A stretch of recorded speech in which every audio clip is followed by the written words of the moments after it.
Well, Happy New Year. This is the last video I'm filming in 2017. I say Happy New Year's vlog because it's not quite New Year here, but maybe when most of you watch this will be New Year. So, anyways, I'm going to do the very typical kind of highlights, lowlights of last year in my personal world, some media stuff, and go on thoughts of next year kind of thing. So I wrote a little basic list here, so I'm occasionally look down and look at the list. But I'll probably riff on a few things. I am having a beer today because it is, it's weekend first off, and it's, New Year's Eve. So have a Goose IPA, quite tasty.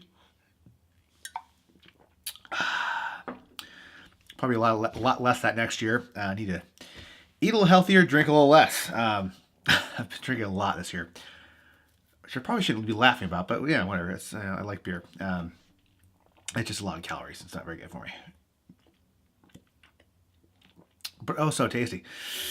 All right, so I'm gonna go movies really quick on my my list here. Basically, because I just had what am I saying, my low light of the year movie moment, and then I remind myself of my highlight of the year movie moment last night on Netflix. These two movies I'm gonna mention, which are I'm gonna say like my favorite and my least favorite of the year. Both are in large serialized structures, and I think what each one did in utilizing that structure and utilizing large character arcs is an example of what the best you can do with that and also the worst you can do with that. Favorite film of this year was Logan. There was actually a lot of great movies this year, but I think I was watching it last night, and truly a brilliant film. So well directed, so well written, so spot on character. The tone, the actions, everything about it was so spot on. And I think it kind of showed you what the best things you can do with these big shared universe movies that we're now in. Like that, those aren't going anywhere. Marvel's keep making Marvel films, and you had something where Hugh Jackman played that character in like 9 films or something stupid. I mean, it's a lot of movies to varying degrees of success. Like I think he was always good, but some of the movies he was in, Wolverine Origins or X-Men 3, were well shite, to put it mildly. But his portrayal was fairly true to the comic book portrayal, I think. Taking the fact that he was 6'3" and the guy is 5'4" in the comics. But it felt very true, and this was a great sort of culmination of that character and that arc. And I think, it works as a standard movie on its own. Like, if you didn't know much about comic movies, okay, the guy's got claws, all right, whatever. The movie works. But when you take it in the context of a large arc and you've lived with this character for a long time, like you did a TV series kind of thing, it really has a lot of emotional weight to it. Seeing the guy who's the badass warrior among more badass warriors and he's just falling apart, is on his last legs. And with that, Patrick Stewart's performance was spectacular.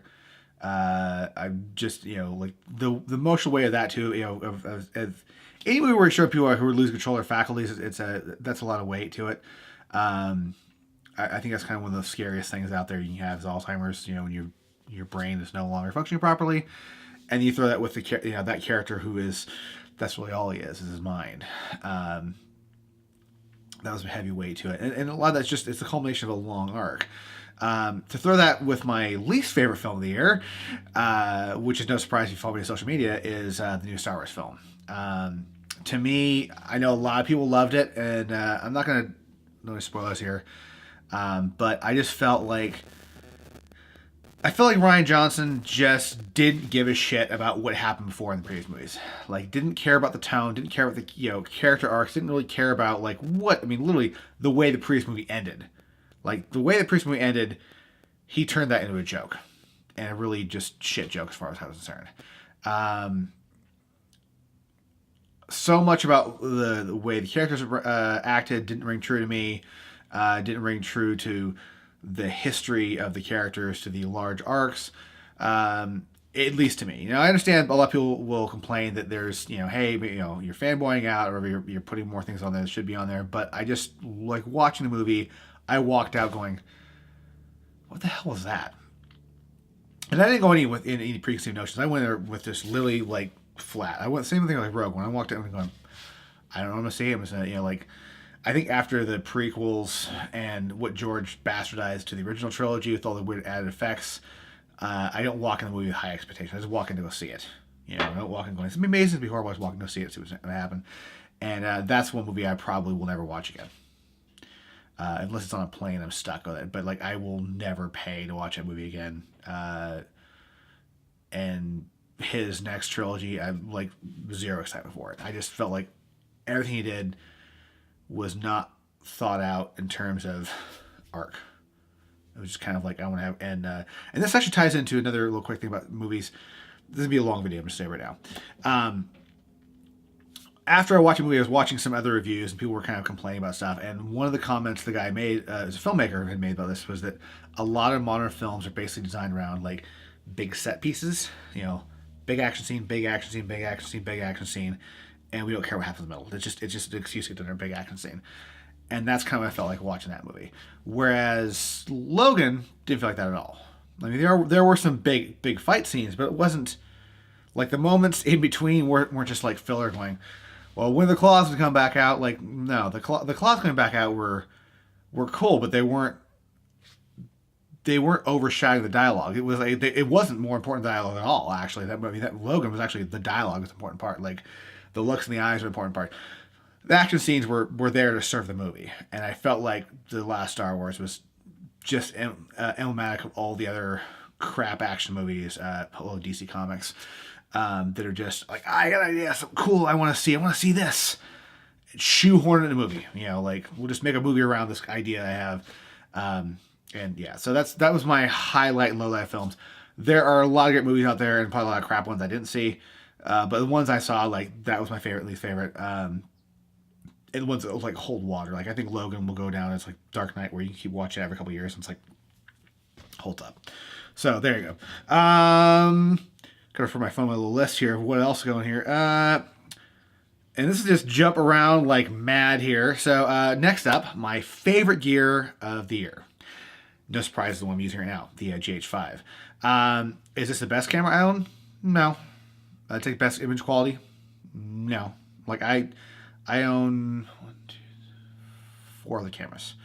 Like 4 other actual, not like little video cameras like GoPros or my phone. I mean 4 other like robust, badass cameras. Is that right? Or 3? No. I own a lot of stuff, to put it mildly. The thing that I like about this camera, and you guys saw, I did like a A/B test with Sony a couple weeks ago, and I was like, oh, the Sony looks great. And the Sony did look actually really, really good. But this one changes the way I work, and that's what I like about it. I bought this one specifically for doing video. I think I've taken 5 stills on it until I've been accidentally like, oh crap, I'm in the wrong mode. Like, I don't care about the still quality of this camera. I really, truly don't. I've got, A7Rs. I've got my 645Z. Like, you don't get better image quality of those. You're talking like they're, I mean, A645Z is like 3 years old now, and it's still like the number 3 or 4 rated camera of all time on DxO. Like, it's insane image quality. So, I'm not taking that one for this was purchased for video. But the thing I love about this camera is because the autofocus sucks on it, and it really truly does. I film manual now. Like when and this one actually is fun to shoot handheld. The Sony stuff, when I was shooting handheld a lot, I kind of felt it was like a little shaky, and I bought a gimbal for it. Looks pretty good. This one I love shooting handheld. I truly do. Like manual focus, it definitely has changed the way I've worked with it, with video, and it's been a lot of fun, kind of getting good at that, or hopefully getting good at that. So this has been a really cool piece of gear, cool piece of kit to own, and I'm super happy I have it. And it's my favorite camera of the year, or favorite gear of the year, which is camera. Least favorite camera of the year, I don't have one because I don't have any cameras I don't like, aside from my GoPro, but I was a year ago, I bought that 2 years ago. That was just kind of great for time lapses, nothing else. What else did I want to mention here? Quick little YouTube thing. So the top videos of the year for me on my channel have been anytime I mention the band The Warning. And there you go. By far, and I was shockingly by far, those are my most popular videos. I did like 2 videos were specifically on that band.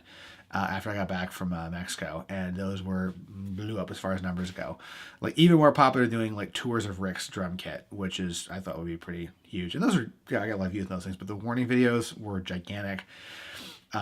That being said, I probably won't do any more videos on them because unless I see it, unless we do our show with them somewhere, like there's no reason for me to keep talking about the band, other than just right now. My favorite YouTube channels so far this year have been for informative, just like talking head videos, like we get a lot here. My two favorite channels, Art of Photography, and who I should have wrote his name down because I just did it right down earlier. But his incredible passion about photography, the way he talks about stuff, it's just really fascinating. I love his videos because his passion just comes through, whether it's teaching people techniques or interviewing other photographers or artists. Like he just did one on a print house. I think it was in Colorado. Was it Colorado that does like old school style prints, like platinum, palladium prints, and like it makes me want to do prints. Like his passion just feeds through. The other one is Three Blind Men and an Elephant, which is a production house in I think Philadelphia. Outside Philly. I should probably know this. And that's Hugh Brownstone.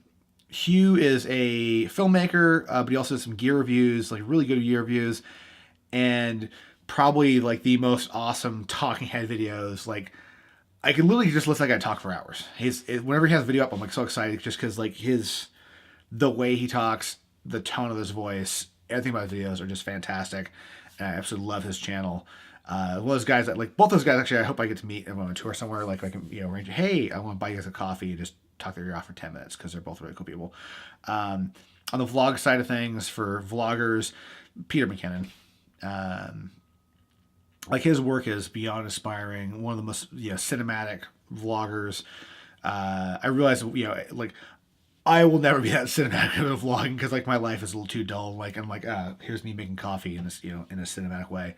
I do better with these, but his stuff is awesome. It took like Casey Neistat stuff and then went up with it, and I totally love his work and appreciate his stuff. Plus, he's a great educator and he's really passionate about it.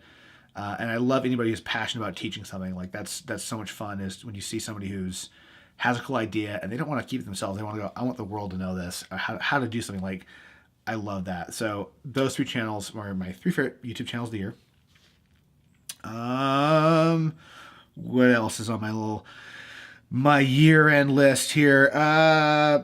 We'll go politics for just really, really quick because I don't want to get stuck in politics, at least not in this channel. But favorite like political moment or just most amazing political moment this year has been like the Me Too movement. At the beginning of this year, like the day after Trump was elected, we had this big women's marches. Like the one in LA was, I think like 1.5 million. It was something, or I think it was 1.5 million. I mean, it was like it was huge. It was over a million. I know it was like all downtown was just packed. Like the highways going from my house down to LA were closed. I couldn't even get down there. That touched how many people were down in LA. And I remember watching this thing, and then a week later, it kind of just went away. It just didn't seem to go anywhere. I was kind of bummed out because I'm like, okay, people are energized. Do something with it. And it just never happened. So I was really excited to see over the course of the year that like, okay, that is actually morphed into a movement for righteous change. That's the, there are some pratfalls, some dangers to this right now. And I think there are some people who are getting swept up in things. There are a few guys who have gotten, I think, slightly unfairly maligned, but that's kind of part of the course, unfortunately. But there's with all that a lot of amazing goods that come out of this. And for somebody like myself, I think I mentioned this probably a couple weeks ago. Like intrinsically, I've always known that every woman I know has at some point been harassed or whatever. Just you kind of know that. I mean, you hang out with people, you see people in the world somewhere, but then when you realize, no, truly, every woman you've ever met, at some way or some level, has been harassed. Whether it's been shit-leering looks, catcalling, groping, on up to even far worse things. And that's kind of been a thing for, I think, people in like my position who's like, whoa, hey, like this is, and that's been a good thing for I to have that understanding of like, wow, this is a much bigger problem than I ever imagined. And so I think that's a good thing. So that's like my political movement moment of the year or whatever. That's not what mine, but you know, you know what I mean. What else do I want to mention here? Let's see. I've had some kind of cool stuff this year with meeting some new friends. Some people I've actually keep in contact with a lot of people I've met like this year through Instagram. Actually, one of the photographers that has become a really good friend that I was actually up shooting with in Olympia, Jenny Rice. We knew of each other because we grew up in the same hometown, but like we never talked up until this year. Really got in touch with her through Instagram, and she's become a really good friend. We actually keep in touch a lot now. That's been really cool. And there've been a few people like that who've just randomly walked in my life and were like, "Wow, instant friends has been great." With that, though, there have been a few people this year who kind of just diverged, you know, even more so. A good friend of mine moved out of California a couple weeks ago, and that was a big one. You know, like one of those poor people I ever walked in my life, and she's gone. She even told me like, "Oh, well, you know, we'll hang out even more when I leave." I'm like, I don't know where she got that one, like, because we haven't spent much time this last year. We haven't really spent much time together. And that's just, you know, life happens. But it sucks, you know, but that's part of things. You know, you do this, people go this way, and, you know, it happens. With all that, with doing this way and this way, one of my goals for 2018 is to get out of California permanently. I love California, actually. The fact that it's, you know, everywhere else country is frozen. Yesterday was 81 degrees in my house. I mean, no joke, 81 degrees. There are some great things about living here. I love the weather. I love the fact that it's December and almost January. It's nice outside. It's sunny. It's warm. It's gorgeous. You know, I'm wearing shorts and a t-shirt. Not remotely cold. But I feel like I'm coming at this is year six of being here. And I'm getting that point, almost like that, you know, 70-year itch kind of thing, kind of rolling around. And I feel like I'm being a little more stagnant in life, and I need to. One of the reasons I moved to California in the first place, aside from work, was that I want to kind of start over, force myself to, you know, progress. And I feel like I've hit a wall with that here. And it's not like running away. I want a different path. So next year, the goal is to buy a house, get out of California, and sort of, you know, start over again, I guess, a bit, you know, which I think will be fun. The challenge. I'm looking for the challenge of that. So that's the hopeful goal by the end of next year. With that, I mean, I need to stop buying gear and pay off all my debts so I can get a loan and, you know, put more money in my savings account. So that's part of the wish list for next year. Also wish list on a purely artistic thing. Well, actually, I'll go back a little bit. So I had this written down here. Okay, yeah. Art, back to art. So, things that I did this year that I liked, one of which was shooting every day for this. I did get better at some things, but I also feel like I didn't progress as much as I wanted to. Some of that just because the pressure of shooting every day sometimes got a little more overwhelming, and like if I wasn't feeling it, I just was like, crap, I gotta do something. And so things would do this for quality. So I definitely want to like be a little more concise in my shooting this year and you know, make these count. But one of the things I really want to do is I want to shoot sometime between now and this year and next year is shoot a fiction piece. Not like maybe a short film, but something that's just purely fictionalized. So I'll need to find a collaborator for that one to be in front of the camera, so I'm not in front of the camera, and make just a little film.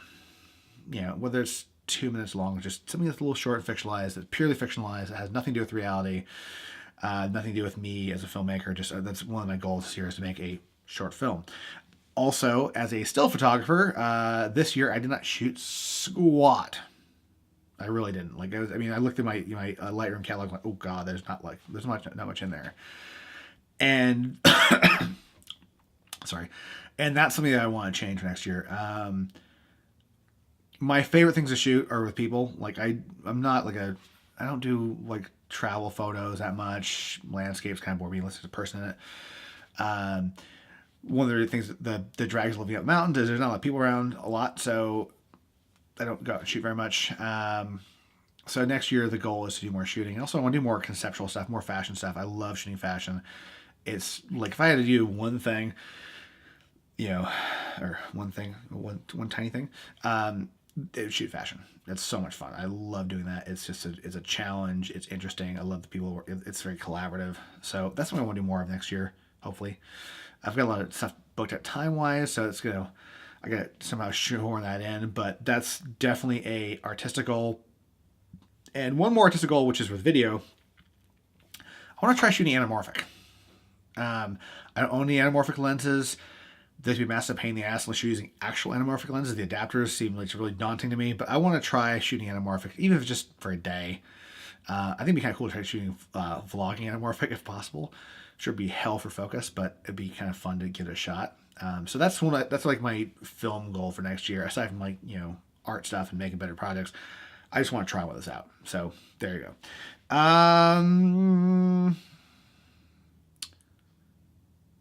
And I guess on to semi New Year's resolution-y things, which art's playing a part in there. Art is part of what I just covered was part of that. Yeah, there we go. Yeah, I only had that much beer. Oh, and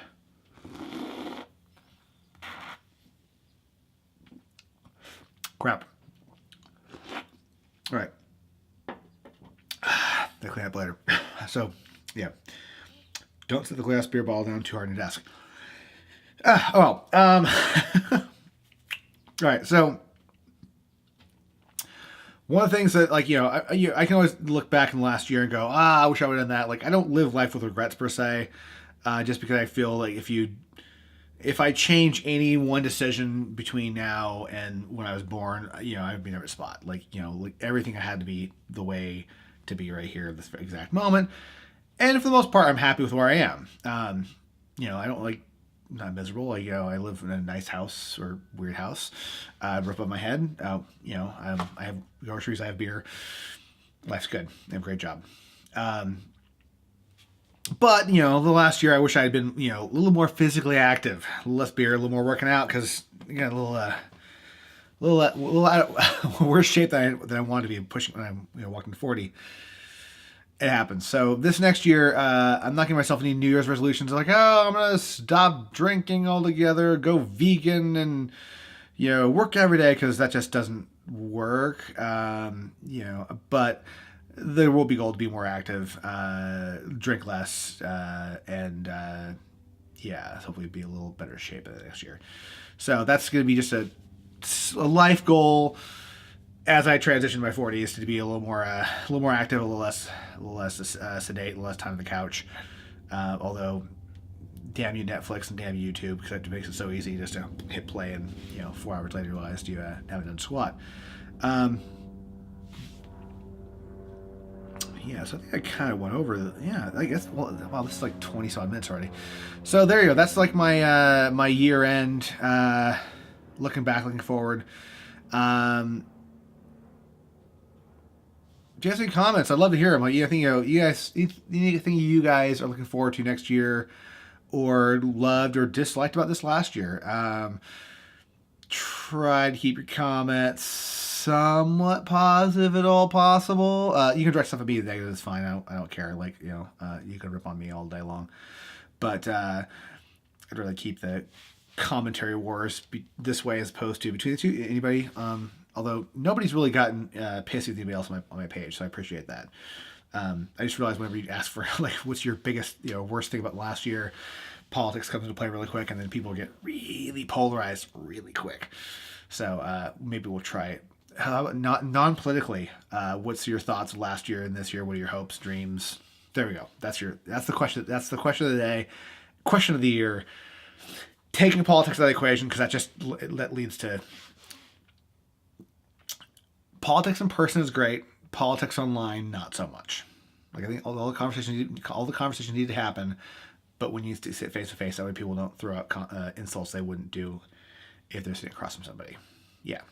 So politics aside, favorite moment of last year, maybe worst moment of last year, and what are you looking forward to in 2018? And with that, I've been wandering off for 20 some minutes. For anybody who made it through this video, awesome. Like, I thank you very much. Thank you everybody who actually came by this year period. This has been really cool. I didn't know what to expect when I started this stuff, even though this is now a year and 2 weeks. It's been fun. It's been interesting. It's been challenging, and it's been cool getting to know you guys. I mean, there are a few people that I do message with on a somewhat regular basis. When I remember to apply to things, and I definitely appreciate all the stuff, and appreciate the chance I'll probably get to meet more of you this year on tour. Because once again, band members let things out of the bags, and there's a tour coming up. So maybe at some point I'll schedule some meetups and days off, or a bar. I'll find whatever it's at, and maybe we'll have to do like a meetup at a bar somewhere for on tour. So with that, I shall see you all in 2018. Have a safe, fantastic, wonderful evening. Emphasis on the safe part. And yeah, catch you later.